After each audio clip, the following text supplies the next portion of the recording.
धम्मपद, गाथा और कथा 100। तंबदाठिक नामक एक व्यक्ति राजा का नौकर था। उसने 55 वर्षों तक राजा के चोर घातक के रूप में सेवा की। जब वह सेवा से मुक्त हुआ तो एक दिन उसने अपने घर में चावल भात पकाया और नदी के तट पर स्नान करने चला गया। उसने सोचा वह वापस आकर चावल भात खाएगा। वह स्नान करके वापस आया और ज्यों ही चावल खाने लगा, सारिपुत्त उसके दरवाजे पर भिक्षाटन निमित्त पहुंच गए। तंबदाठिक ने सोचा उसने जिंदगी भर चोरों को दंड दिया है, अब मुझे इस श्रमण को भोजन देना चाहिए। ऐसा सोचकर उसने थेर सारिपुत्त को अंदर बुलाया और ससम्मान उनको भोजन कराया। भोजनोपरांत पुण्यानुमोदन हुआ। सारिपुत्त ने तंबदाठिक को धम्मोपदेश देना शुरू किया, लेकिन उसे अपने पिछले कर्म याद आने लगे और वह ध्यान नहीं दे सका, अवधान नहीं कर सका। जब सारिपुत्त को यह झांत हुआ तो वे बोले, आयुष्मान, तुम्हें राजा के द्वारा आदेश दिया जाता था, तुम्हारी इच्छा उन्हें दंड देने की नहीं थी। इस प्रकार क्या तुम दोषी हो या नहीं? तंबदाठिक बोला, उसने कोई पाप नहीं किया, वह दोषी नहीं है, उसके लिए वह उत्तरदायी नहीं है। ऐसा कहते हुए वह जानते हुए उसने पूरे ध्यान से, पूरे मनोवेग से धम्म श्रवण किया और श्रोतापन्न मार्ग के समीप पहुंच गया।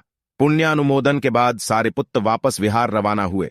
तंबदाठिक भी उन्हें आदर के साथ छोड़ने हेतु थोड़ी दूर तक साथ चला, पीछे पीछे उनका अनुगमन किया। सारिपुत्त को सादर विदा करके वह वापस आ रहा था।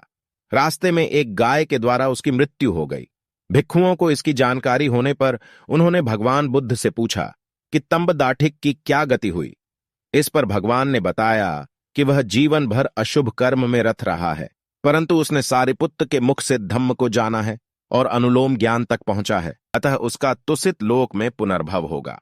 भिक्षु इस पर अचरज करने लगे कि जो जिंदगी भर अशुभ कर्म संपादित करता रहा, उसकी ऐसी गति कैसे हो सकती है। भगवान ने समझाया कि धर्म का पेय ऐसा पेय है जो व्यक्ति में क्रमशः सुख की वृद्धि करता है और अंततः परम सुख देता है। हजारों निरर्थक शब्दों से एक सार्थक शब्द कहीं ज्यादा अच्छा होता है। तंबदाठिक ने भले ही धम्म के कुछ शब्द ही सुने हैं, परंतु वे सारभूत शब्द थे। उससे उसमें ज्ञान की रश्मि फूट पड़ी है।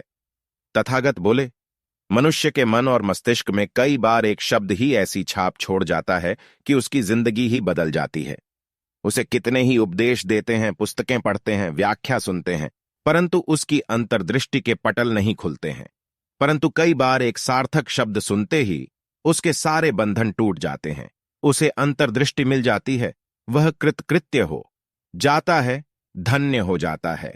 इसलिए निरर्थक पदों से युक्त हजारों वचनों से भी सार्थक वह एक पद ही श्रेष्ठ है, जिसे सुनकर शांति प्राप्त हो जाती है। अर्थात निरर्थक पद समूहों वाले हजारों वाक्यों की अपेक्षा सार्थक एक पद भी श्रेष्ठ है, जिसे सुनकर परम सुख, परम शांति प्राप्त होती है।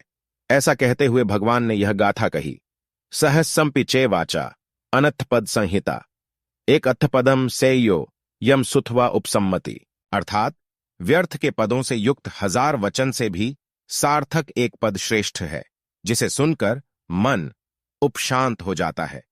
धम्मपद सहस्वग्गो।